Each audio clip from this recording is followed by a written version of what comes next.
什么声音？老板没吃吗？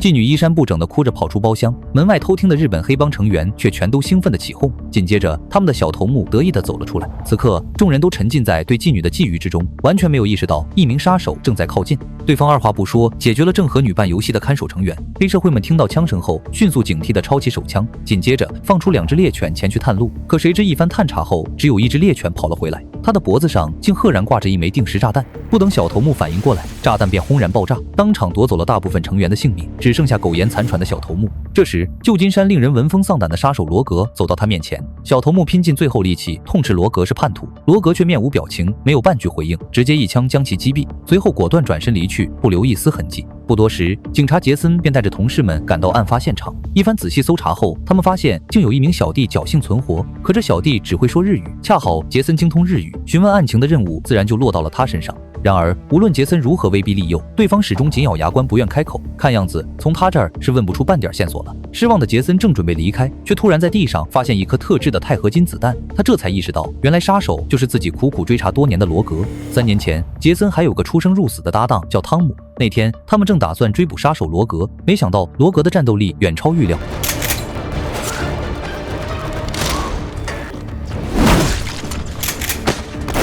一番交手后，杰森不仅没占到丝毫便宜，还不幸受了伤。危急关头，汤姆及时冲了过来，迅速扣动扳机。罗格脸部中枪后坠入大海，尽管当时没找到罗格的尸体，但汤姆笃定罗格已经丧命，两人便没再深究。行动结束的第2天，杰森特意给汤姆打去电话，询问罗格的后续消息。汤姆在电话里劝他安心养伤，不必再为案子费心，还反复强调，就算警方没找到尸体，罗格也绝对活不成，毕竟那一枪是他亲手开的。可汤姆没料到，罗格不仅没死，还在他刚挂完电话没多久，就悄悄潜入了他家。罗格二话不说，击杀了汤姆，就连其家人也没放过。当杰森来汤姆家做客时，汤姆一家早就被烧得面目全非，成了焦炭。经过一番搜查，他只发现了一颗钛合金子弹。杰森早就听说过罗格的一些事迹，其中就包括他喜欢使用钛合金子弹，所以他认为汤姆一家的死一定与罗格有关。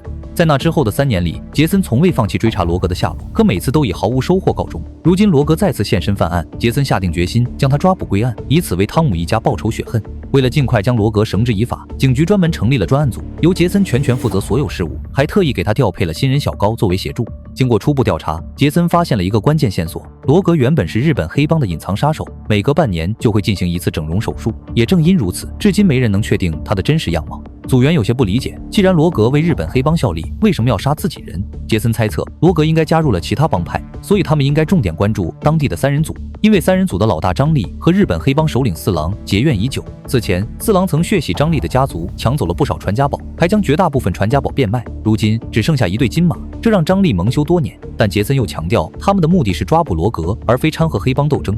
为了查找更多线索，杰森再次来到旧金山的中国城，找到线人打探罗格的消息。对方赶忙将查到的关于罗格的秘密全盘托出。原来凡是和罗格有过接触的人，运气似乎都出奇的差。就在上个星期，一位医生在巴拿马给人做整形手术时，意外被厨师刺死，尸体还被做成了火鸡三明治。而在此前1周，另一位整形医生在佛罗里达的鳄鱼池里裸泳时丧命。没人知道他是没看到警示标语，还是另有隐情。值得注意的是，这2位不幸丧命的医生都是业内专业的面部整容大师。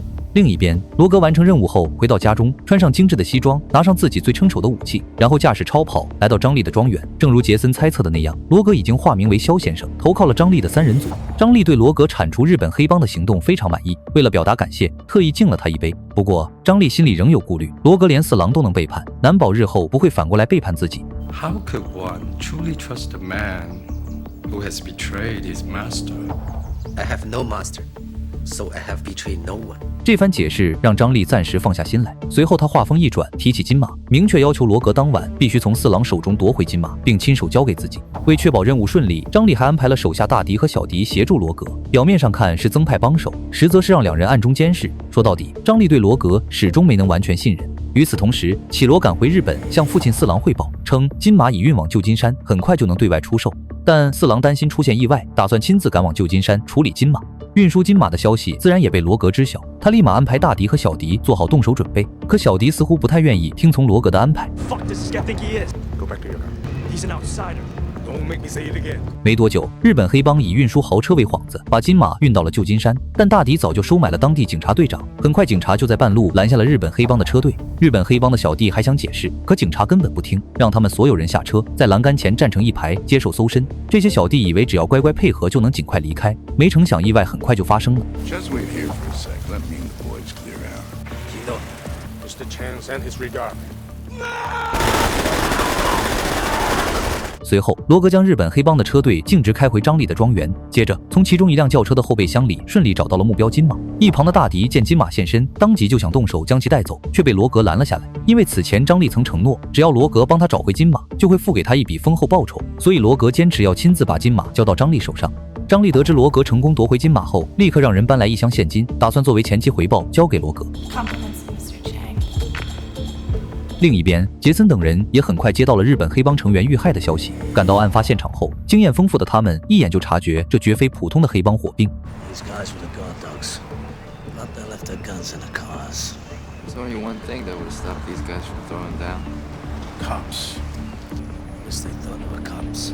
所以他们猜测警局里肯定有内奸。没多久，杰森就查到了昨晚那名警察队长身上，随后带着手下来到餐厅找到他。可死到临头的队长还不肯承认自己为四郎卖命以及出卖四郎的事情。杰森懒得和他废话，直接单手拎起他的衣领，把他拖到厕所里。一旁的警察想上前阻止，却被杰森的手下拦住。杰森掏出手枪，用门夹住队长的脑袋，威胁他赶快交代。眼看杰森就要下狠手，队长只能如实招供。这起案件的幕后主使威胁他，如果不听从安排，就杀掉他全家。至于对方是谁，他也不清楚，只知道是三人组的人。杰森问完话后，带着队长出门，又吩咐手下保护好队长的家人。但他没料到，罗格早就预料到队长会暴露身份，提前埋伏在远处的楼顶。队长刚走出门，就被罗格一枪击毙。杰森判断出罗格所处的位置后，连忙跑过去追捕。两人很快在楼顶展开追逐。追逐过程中，由于这里地形复杂，杰森只能眼睁睁看着罗格掉入楼下的房间。等他赶到时，罗格早就逃之夭夭了。罗格回到家后，提前安装了变声器，然后主动打电话给杰森。杰森凭借多年的办案经验，立刻分辨出电话那头的人就是罗格，但罗格根本不在乎，甚至还向他发出挑战，约定了见面地点。杰森担心这是个圈套，又不想失去抓捕罗格的机会，犹豫再三后，还是决定带着手下赶到罗格指定的地点。不料，杰森来到仓库门口时，却碰到了张力和大迪。原来这里是三人组的仓库。张力眼见对方掏出搜查令，便识相的让大迪打开仓库，而罗格早就在里面等候多时了。虽然罗格独自一人，但杰森和手下仍不敢掉以轻心。经过一番搜查，他们只在罗格身上发现几本证件。尽管没找到其他实证，杰森却笃定眼前这人就是罗格。他牢牢记得罗格的眼睛，无论对方整过多少次容，那双眼睛里的特质永远改不了。见罗格始终沉默不语，杰森试着用言语刺激，想逼他露出破绽。可不管他如何挑衅，罗格都像没听见似的，一声不吭。这模样让杰森又急又怒，他太想为好兄弟汤姆报仇，却因为没有证据，只能对着罗格大声咆哮，宣泄满心的憋屈。最后，在手下的劝说下，杰森才不甘心地离开。临走前，他不仅狠狠撂下几句狠话，还特意用手机拍下罗格的脸，仿佛要将这张脸深深刻进心里。回到警局后，杰森径直走向射击屋，本想靠打靶平复怒火，可扣动扳机的间隙，追查罗格的种种过往还是不住涌上心头。一想到多年追查人物结果，他心里的不甘就更甚，连握枪的手都忍不住收紧。与此同时，张力见罗格如此圆满地找回金马，便打消了对他的疑虑，让他继续留在庄园，负责保护自己家人的安全。没想到罗格组装枪之时，张力的女儿突然跑过来和他玩耍，这一幕恰好被张力的妻子看到，他不希望自己和女儿卷入黑帮的纷争，于是警告罗格最好离他们母女远一点。随后，大迪也过来寻衅，警告罗格不要越界，强调这里还是他说了算。但罗格并未过多理会大迪，而是用行动默默回应。 At every moment in the world, things change.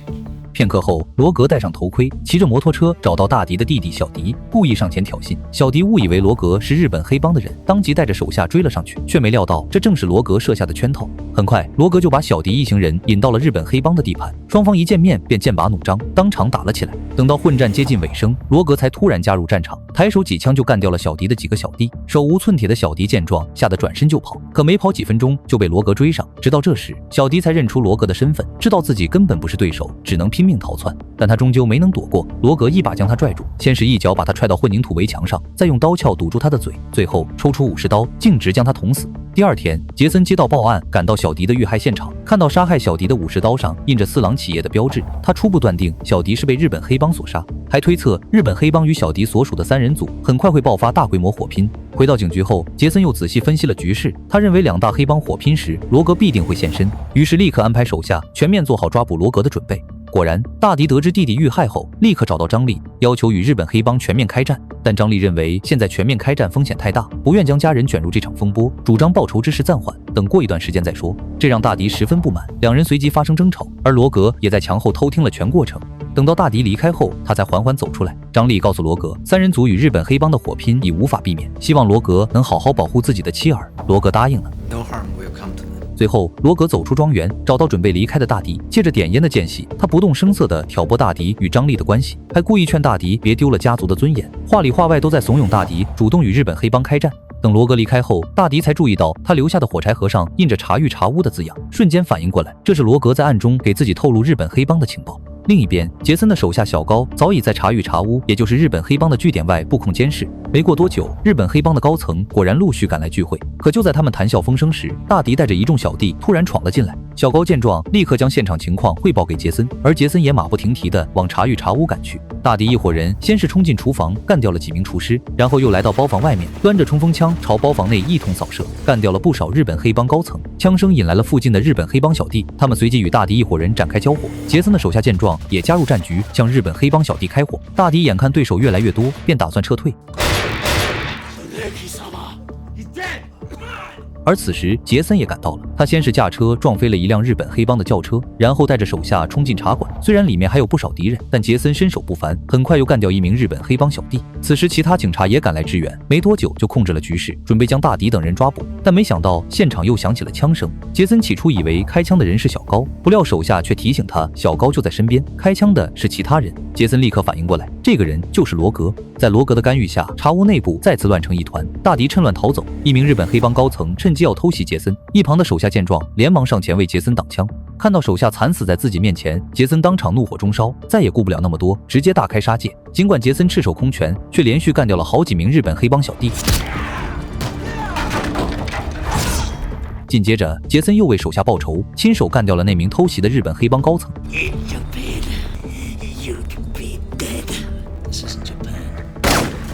杰森收拾完残局后，恰好看到罗格驾车逃跑，于是立刻上车，与罗格在街头展开追逐战。可由于罗格的座驾是超跑，而杰森的座驾是二手老爷车，即便杰森把油门踩到底，也追不上罗格，甚至还不慎撞上了一旁的石墩，最后只能眼睁睁地看着罗格驾车离去。第二天，罗格又打电话给张力，将大迪带人与日本黑帮火拼的事情告诉他，并再次趁机离间张力和大迪的关系。随后，罗格找到四郎的女儿绮罗，原来罗格是日本黑帮安插在三人组的卧底。绮罗对罗格的表现十分满意，接着命令他干掉张力的妻儿。眼见罗格不从，绮罗掏出暗器威胁对方，却很快被罗格夺走。不过最后，罗格还是选择听命行事。与此同时，杰森也收到了线人的消息，对方找到了曾给罗格做过整容手术的医生，让医生辨认罗格的照片。在医生确认照片上的人就是罗格后，杰森下定决心，一定要除掉罗格，为好兄弟汤姆报仇。另一边，正当张力收拾东西，准备带着妻儿转移到别处时，大迪突然持枪找上张力，非要将弟弟遇害的责任算在张力头上。双方话不投机，当场展开火拼。罗格听到枪声后，也迅速赶过来帮忙，最终大迪被张力开枪击毙。事后，张力刚要开口表扬罗格的忠心，结果反被罗格一枪打死。 He was loyal. He was your friend. 此时，屋外的日本黑帮小弟也动起手来，悄悄解决了不少三人组的小弟。罗格则来到张力妻儿的房间，看似要执行任务。几声枪响过后，罗格走到屋外，告诉日本黑帮小弟张力一家已经死了。但日本黑帮小弟并不相信，坚持要去割下张力妻儿的头颅。罗格假意答应，说自己去处理这件事，却在转身的瞬间向对方发起攻击。旁边的小弟见状，纷纷朝罗格扑来，可他们根本不是罗格的对手，很快就全被罗格解决。在干掉所有黑帮小弟后，罗格把张力的妻儿接了出来，还安排好车辆让他们赶紧逃走。原来罗格并非毫无人性的杀手，他始终不忍心对张力的妻儿下手。杰森很快得知了这些情况，也立刻明白罗格是在挑动黑帮互相残杀。这时手下又向杰森汇报，四郎已亲自抵达旧金山。于是杰森当即带着手下找到四郎，将关于罗格的情报交给了他，并劝说四郎不要相信罗格，提防被其反杀。四郎嘴上说着自己不认识罗格，暗地里却已做好了报复对方的准备。没多久，四郎便让人叫来罗格。尽管从未见过罗格，四郎却当面夸赞他忠心，还说要给他一份奖励。可罗格一打开四郎递来的箱子，就看到里面全是自己叛变的证据。他这才惊觉自己早已暴露。为惩罚罗格的背叛，四郎当即下令让手下除掉他。但四郎没料到罗格早留了后手，他之前交给四郎的金马本就是假的，而且没等手下动手，罗格就迅速干掉了四郎的2个亲信。与此同时，四郎带着剩下的手下走下楼时，也收到了罗格准备的惊喜。原来，罗格早在楼梯间埋了炸弹，只要有人下楼，炸弹就会自动引爆。巨大的爆炸声很快引来四郎的其他手下，可罗格丝毫不慌，抬手一枪一个，没多久就解决了所有赶来的人。现场很快只剩下受伤的四郎一人。见四郎已无力反抗，罗格收起手枪，拿起一把武士刀，要和四郎来一场男人的对决。打斗间，罗格终于向四郎透露了自己的真实身份，他正是杰森的好兄弟汤姆。原来当时罗格杀了他的家人后，便被奄奄一息的汤姆反杀。之后，汤姆将自己的婚戒戴在罗格身上，又一把火把尸体烧了，毁尸灭迹。最后，他为了复仇，伪装成罗格，只为了将所有与罗格有关联的人一一铲除，以此发泄自己的怒火。而他自然不会放过四郎。四郎虽身负重伤，却仍能和汤姆缠斗几个回合，但汤姆终究更胜一筹，很快就把四郎打得毫无还手之力。而四郎在临死前也向汤姆爆出了一个惊天秘密。 It was Crawford. He's the one who gave you up. Crawford worked for me. 得知真相后，汤姆怒火中烧，当场砍下四郎的头颅。但他的复仇并未就此停手，他先是将真金马寄给张丽的妻子，又把四郎的头颅送给启罗，最后把目标锁定在杰森身上。没多久，杰森接到了汤姆的电话，可他浑然不知真相，满心都是为死去的好兄弟报仇，于是立刻赶赴约定的码头。因担心不敌罗格，他还提前安排小高在高处埋伏，做好了万全准备。随后，杰森在船舱内与汤姆碰面，两人没有半句多余的话，直接开打。杰森试图用铁链缠住汤姆，却很快被对方挣脱。他又捡起铁锤猛砸过去，汤姆则抄起一把铁铲反击，双方打得难分难解，有来有往。缠斗中，汤姆抓住破绽，用渔网套住杰森的头，将他按在地上狠狠暴打。好在杰森迅速调整状态，反手掐住汤姆的脖子，两人一时陷入僵持。就在这时，汤姆再也抑制不住情绪，将自己的身份以及埋藏多年的真相全盘托出。杰森起初根本不敢相信，眼前的罗格竟是自己死去的好兄弟汤姆。直到汤姆提起两人过往的细节，他才终于接受这残酷的事实。愤怒的汤姆一把将杰森推到船舱窗外，而杰森却满心悔恨。原来杰森曾效力于四郎，当年他追捕罗格时，本打算放水让其逃走，谁知半路杀出汤姆，开枪导致罗格坠入海中。可罗格并没有死。事后，四郎也愤怒于汤姆的多管闲事，于是向杰森打探汤姆的消息，说要教训对方一下。杰森以为四郎所谓的教训不过是动手打一顿，便出卖了汤姆的行踪，却从没想过四郎竟会派罗格去灭门。随后，杰森反复向汤姆道歉，可汤姆既不愿接受这份迟来的歉意，也不想再恢复汤姆的身份。他早已决定继续以罗格的名义在江湖行走。紧接着，汤姆掏出手枪对准了杰森。远处的小高看到汤姆举枪，以为他要伤害杰森，立刻准备开枪射击。杰森见状，急忙挡在汤姆身前想阻止，却没料到汤姆的枪口始终对着他，最终还是被汤姆一枪击中。解决完杰森后，汤姆带着另一只金马登上自己的超跑，绝尘而去，继续他独行江湖的游侠生涯。